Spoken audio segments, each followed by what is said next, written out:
আমাকে কেউ ডিস্টার্ব করেনি দর্শক হিসেবে যে থাকে না যে আপনারা সবসময় ক্যামেরার সামনে চলে আসেন, আপনারা পিন ড্রপ সাইলেন্সে একদম বসেছিলেন, স্টোরিটা দেখেছেন।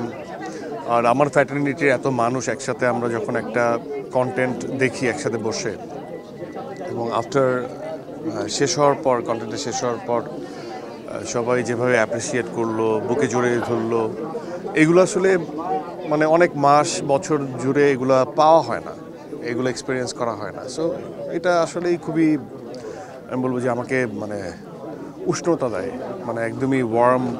আমি একদম মানে কি বলবো, বাংলায় বলতে গেলে গরম হয়ে গেছি। এখানে অনেকগুলো চরিত্র এবং সবাই এক একটা পিলার। নিশানের একটা জার্নি দেখানো হয়েছে, কিন্তু প্রত্যেকটা চরিত্র একটা করে পিলার। সেই জার্নির সেই সেতুটা, ব্রিজটা তৈরি হতো না যদি প্রত্যেকটা পিলার যদি স্ট্রং না হতো। প্রত্যেকেই যার যার অবস্থান থেকে এত সুন্দর পারফর্ম করেছে, আমাদের গল্প যেরকম, তো সেই জায়গার থেকে তখন নিশানের সার্থকতা বের হয়। আর প্রত্যেকেই দায়িত্ববান শিল্পী ছিলেন, তারা নিজেদের দায়িত্ব পালন করেছেন। অনেক নিউকামার ছিল, কুশলী চরিত্রটা যে করেছে একদমই নিউকামার। মানে আমি কি বলবো যে অনেক সময় হয় না যে অনেক সময় আমি যেটা বলি যে আমরা যখন প্রথম অভিনয় করতাম না বুঝে করতাম, না বুঝে অনেক সময় অনেক সুন্দর অভিনয় করা যায়। সেটার প্রমাণ হচ্ছে কুশলী। এবং আসলে ওই এই জেনারেশনের যখন আমরা গল্পের আন্ডারস্ট্যান্ডিং নিয়ে কথা হয়, তখন এই মানুষটা বা এই মেয়েটা কুশলী খুবই শার্প, ট্যালেন্টেড, এবং ও ধরতে পেরেছে, এই জন্যই ও এত সুন্দর পারফর্ম করতে পেরেছে। আর যেটা বলছিলাম যে প্রত্যেকটা চরিত্রই একটা পিলার, এবং সামগ্রিকভাবে সবাই যখন ভালো করে তখন আসলে আমাদের গল্পের যে দাগির সার্থকতা।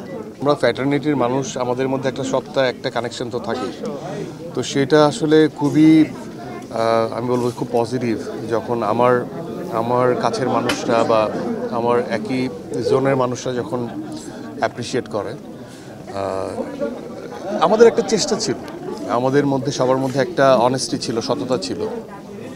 এবং আমার যেটা, আমি সবসময় যেটা বলার চেষ্টা করি বা বোঝানোর চেষ্টা করি যে আমার কিছু দায়িত্ববোধের জায়গা আছে। আমি যখন থেকে অভিনয়টা বুঝতে শিখেছি, সেই জায়গা থেকে আমি এই দায়িত্ববোধের জায়গাটা কখনোই আমার ফেম আসুক, প্রচার আসুক, প্রসার আসুক, যত বড়ই হই না কেন, আমি ওই জায়গায় খুব ডাউন টু আর্থ থাকতে চাই এবং ওই জায়গায় খুব ইমোশনালি থাকতে চাই। এবং আমার নিজেরই খুব পছন্দ এরকম, যেমন প্রত্যেকটা চরিত্রেই একটা কমপ্লেক্সিটি আছে চরিত্রগুলোর মধ্যে।